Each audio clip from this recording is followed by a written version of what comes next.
Hi, I am आशीष। तो बच्चों आज हम पढ़ेंगे controlling chapter. Okay.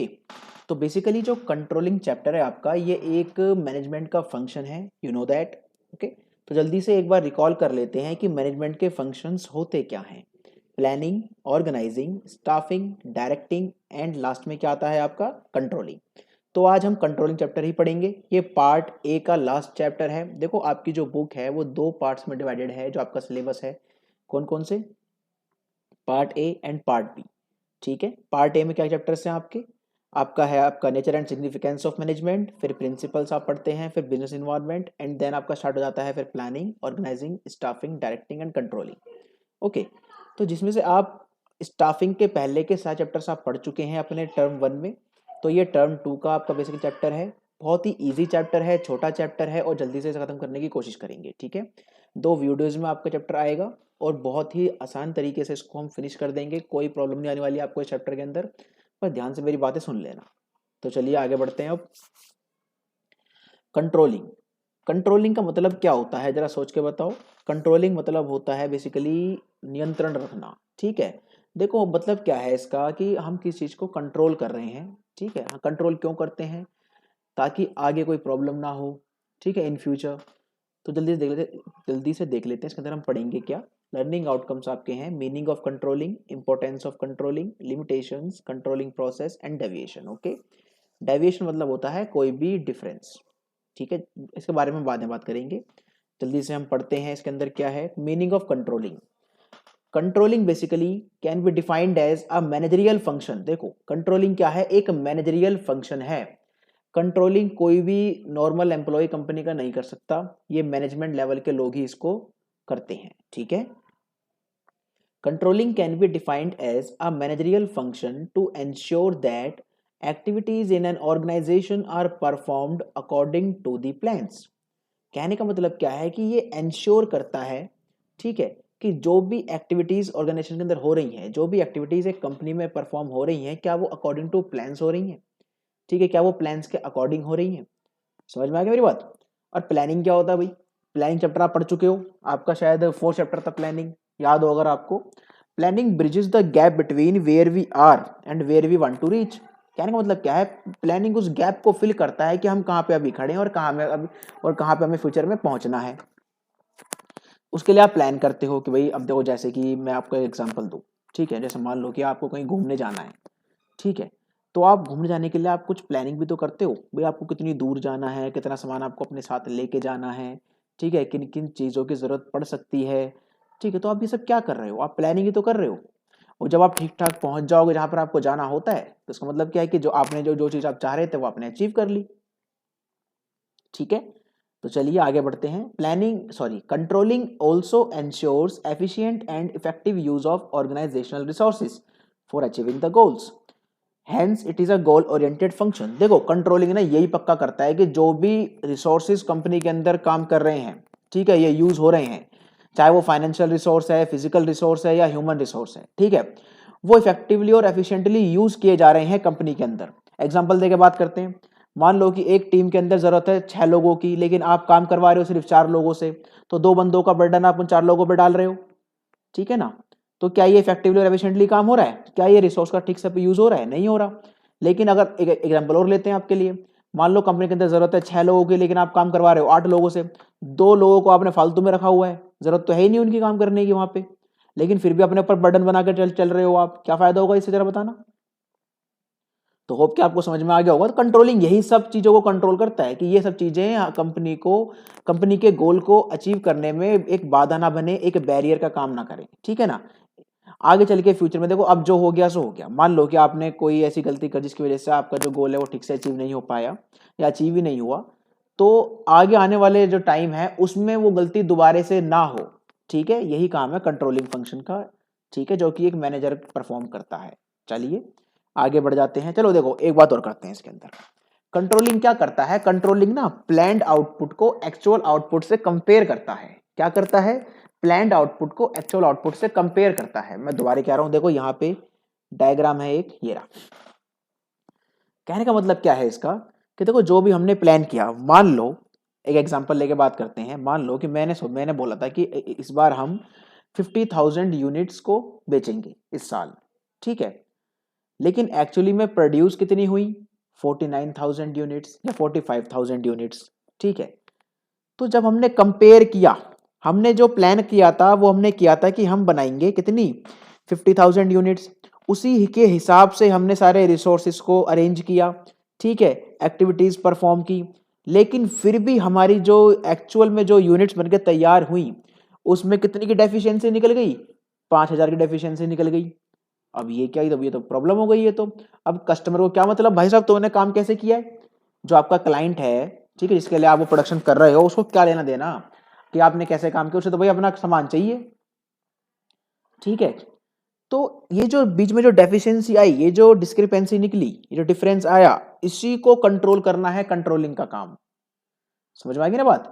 Planned output को आप कंपेयर करते हो एक्चुअल आउटपुट से। चलो ऐसे सोचते हैं कि मान लो कि आपने सोचा था कि मेरे को 95% नंबर लाने हैं, ठीक है, या आपको 90% नंबर लाने हैं, चलो 95 ज्यादा हो गया, 90% बोल देते हैं। देखो आने तो आपके 100% नंबर चाहिए, ठीक है ना। लेकिन एक एग्जांपल लेते हैं कि मान लो कि आपको 90% नंबर चाहिए अपने एग्जाम में, ठीक है। लेकिन अब आप क्या कर रहे हो, आप मेहनत कर रहे हो, पढ़ाई कर रहे हो, लेकिन आपके आगे तक कितने आ गए, 70% या आपके आ गए 85%, ठीक है। तो जैसा आपने प्लान किया था, क्या एक्चुअल में वो आया, नहीं आया। फिर आप क्या करोगे, अब आप जो भी आपने गलतियां अब आपने करी, जो आपने की थी गलतियां आपने, जिसकी वजह से आपके जो मार्क्स वो कम रह गए, जितना आपने प्लान किया था वैसे नहीं आए, अब आप उन गलतियों को हटाओगे, ठीक है, उन्हें खत्म करोगे। यही होता है कंट्रोलिंग फंक्शन का काम। देखो ऐसा नहीं है कि जो कंट्रोलिंग फंक्शन है वो सिर्फ कंपनीज में ही यूज होता है, ठीक है, आप लोग भी यूज करते हैं, हम भी यूज करते हैं, सब जगह यूज होता है। It is pervasive, it is universal, ठीक है। देखो मैनेजमेंट का जो फीचर है उसका मतलब ही यही है कि मैनेजमेंट एक यूनिवर्सल एप्लीकेशन है, ये हर जगह अप्लाई होगी, ठीक है। परवेसिव इन नेचर होता है मैनेजमेंट, और मैनेजमेंट के सारे फंक्शंस जो भी अभी तक आपने पढ़े हैं ना, ये कहीं ना कहीं आप अपने डेली बेसिस पे भी यूज करते हैं, ठीक है। आप मुझे बताओ, क्या आप प्लानिंग नहीं करते, ठीक है, क्या आप ऑर्गेनाइजिंग नहीं करते, क्या आप स्टाफिंग नहीं करते। स्टाफिंग का जैसे आपको एग्जांपल देता हूँ, ठीक है, मान लो कि किसी के घर में शादी है या मेरी शादी है, चलो, ठीक है। अब क्या होगा, जो गोल है, वो गोल क्या है कि शादी ठीक से हो जाए, ठीक है ना। लेकिन क्या होगा बेसिकली, अब लोग अपॉइंट किए जाएंगे, उनको बुलाया जाएगा, भैया आपको ये काम करना है, आपको ये काम करना है, आपको ये काम करना है, ठीक है ना, समझ रहे हो। तो ये पॉइंट समझ में आ गया आपको। उसके बाद फिर आपका डायरेक्टिंग, फिर आपका ये कंट्रोलिंग। तो आप कहीं ना कहीं सारे फंक्शंस को हर जगह यूज करते हुए आप देखते आ रहे हो, देखते भी हो, ठीक है। लेकिन हम बात करेंगे सिर्फ कंपनी पॉइंट ऑफ व्यू से, क्योंकि हम पढ़ रहे हैं बिजनेस स्टडीज। ओके जी, चलिए आगे बढ़ जाते हैं। होप कि आपको ये प्लान्ड आउटपुट और एक्चुअल आउटपुट के बीच के कंपैरिजन समझ में आ गया होगा। कुछ नहीं है, बिल्कुल इजी है, ठीक है ना, बिल्कुल सिंपल है भाई साहब, कोई डरने की जरूरत नहीं है इसके अंदर। चलिए जल्दी से आते हैं। अब ये डायग्राम देखो, ये कंट्रोलिंग फंक्शन परफॉर्म हो रहा है, ठीक है। आगे देखते हैं इसके फीचर्स। देखो कंट्रोलिंग फंक्शन आपका कॉन्टिन्यूअस फंक्शन है, ठीक है। जैसे ही आपका कंट्रोलिंग प्रोसेस खत्म होता है, उसके बाद फिर से क्या स्टार्ट हो जाती है, प्लानिंग स्टार्ट हो जाती है, ठीक है। फिर आप प्लानिंग करते हो, फिर आप ऑर्गेनाइजिंग करते हो, फिर स्टाफिंग करते हो, फिर डायरेक्टिंग करते हो, और एंड में फिर आप ये एंड में क्या करते हो, कंट्रोलिंग करते हो। आप ये देखते हो कि जैसा हमने प्लान किया था कि एक्चुअल में वो काम हुआ है, नहीं हुआ। फिर उसके बाद फिर जब वो काम हो जाता है, फिर दोबारा से प्लानिंग करनी स्टार्ट कर देते हो। तो क्या कभी ये रुकता है, नहीं रुकता कभी, जब चलता ही रहेगा, चलता ही रहेगा, चलता ही रहेगा, ठीक है। चलो अगला पॉइंट है आपका backward as well as forward looking. देखो बैकवर्ड और फॉरवर्ड लुकिंग कैसे है। अभी मैंने आपको प्लान्ड और एक्चुअल आउटपुट के बारे में बताया था। जो प्लान्ड आउटपुट होता है वो एक तरीके से बैकवर्ड फंक्शन है, और जो एक्चुअल है वो फॉरवर्ड है। देखो आप आगे की तरफ देख रहे हो, लेकिन पीछे की चीजों को, जो आपने गलतियां करी पहले, आप उनको दोबारा रिपीट नहीं करना चाहते, ना कर रहे, ठीक है। यही तो काम है एक कंट्रोलिंग फंक्शन का। एग्जांपल देता हूं, मान लो कि कोई बच्चा, या आप में से कोई बच्चा आगे चल के किसी गवर्नमेंट जॉब की प्रिपरेशन करता है, ठीक है। तो वो क्या देखता है कि मैंने ये पेपर दिया और वो उस पेपर में फेल हो गया, ठीक है, उसके हाथ से जॉब निकल गई। लेकिन उसने जब दोबारे पेपर दिया तो वो दोबारे उसी सेम पोस्ट पे सेलेक्ट हो गया। सेलेक्ट कैसे हो गया वो, क्योंकि उसने ये देखा कि मैंने पहले क्या क्या गलतियां करी थी जो मैं अब दोबारा रिपीट ना करूं। समझ रहे हो। तो उसने कंट्रोलिंग देखो कितने दिमाग से करी, उसने ये चेक किया कि मैंने जो गलतियां पहले करी हैं, देखो उसके लिए आपको थोड़ा पीछे देखना पड़ेगा, ठीक है, ताकि आप सेम चीज को दोबारा रिपीट ना करो, जिसकी वजह से जो आपका गोल है वो अचीव नहीं हो पाया। उसके लिए आपको थोड़ा सा बैकवर्ड जाना ही पड़ेगा ये देखने के लिए कि भाई क्या प्रॉब्लम रह गई जिसकी वजह से मेरा ये गोल अचीव नहीं हो पाया। बात समझ में आई ना तुम्हारे? तो backward as well as forward looking. ठीक है, चलो अगला पॉइंट है परवेसिव। देखो जी, इसके बारे में बता चुका हूं मैं आपको। मतलब क्या है इसका कि कंट्रोलिंग फंक्शन आपका हर लेवल पे यूज होता है। ठीक है, हर स्टेज पे यूज होता है, हर फंक्शन में यूज होता है। परवेसिव फंक्शन मतलब होता है यूनिवर्सली अप्लाइड।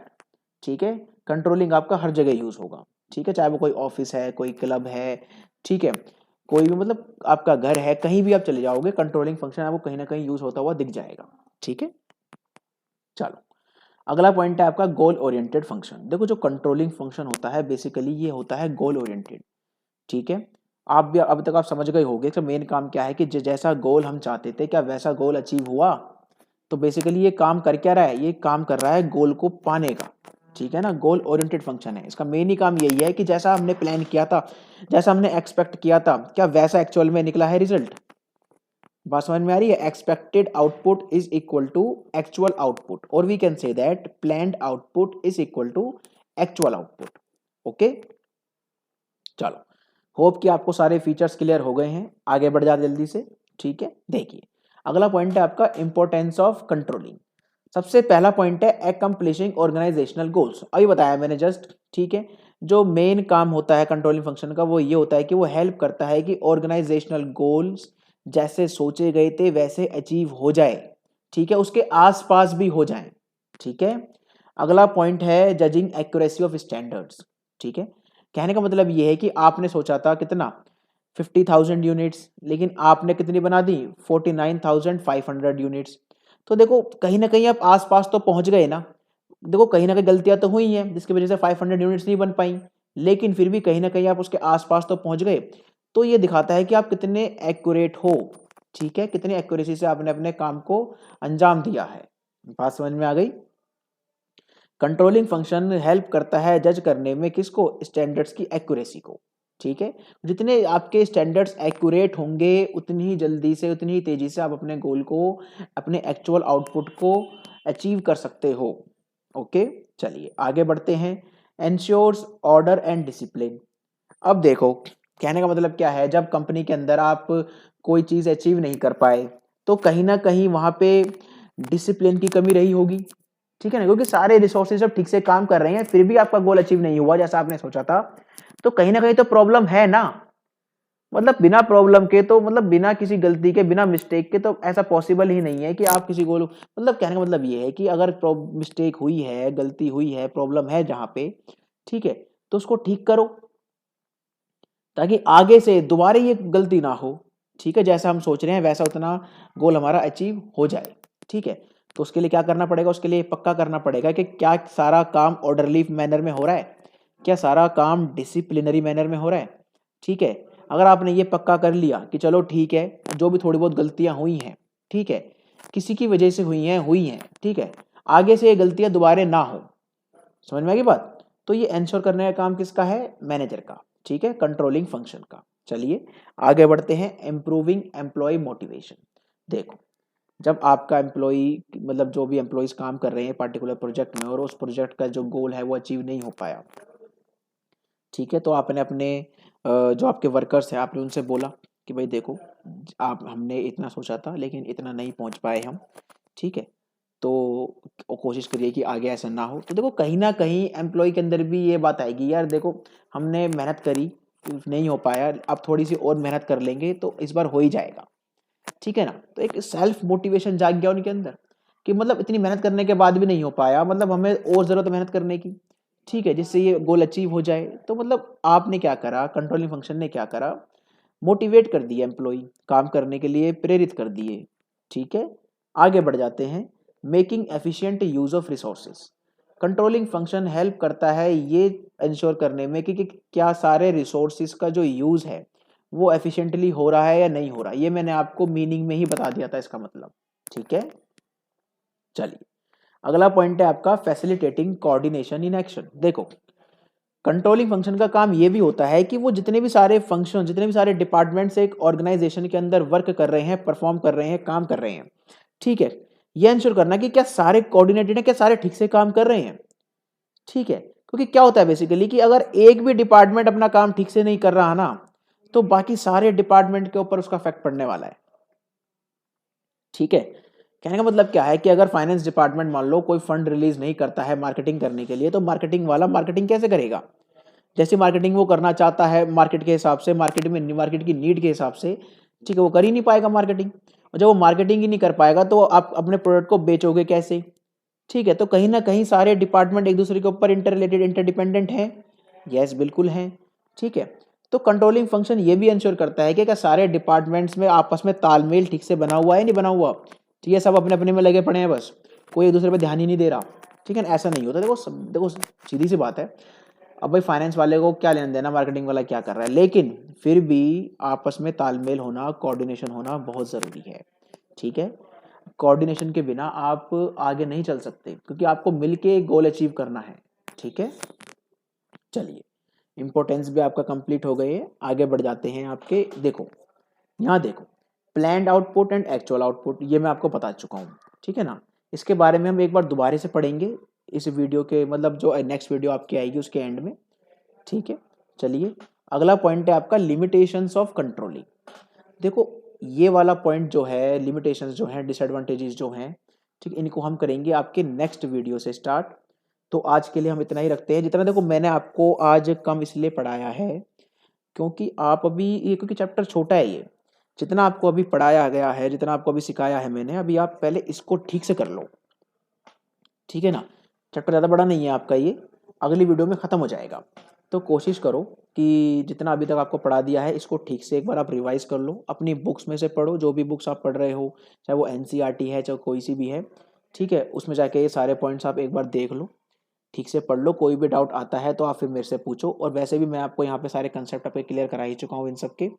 तो कोई भी आपका डाउट आए आप बिल्कुल, मतलब आप पूछिए डाउट को। ठीक है, झिझकिए मत कि नहीं यार मैं नहीं पूछूंगा ये नहीं नहीं नहीं, पूछिए, बिल्कुल पूछिए।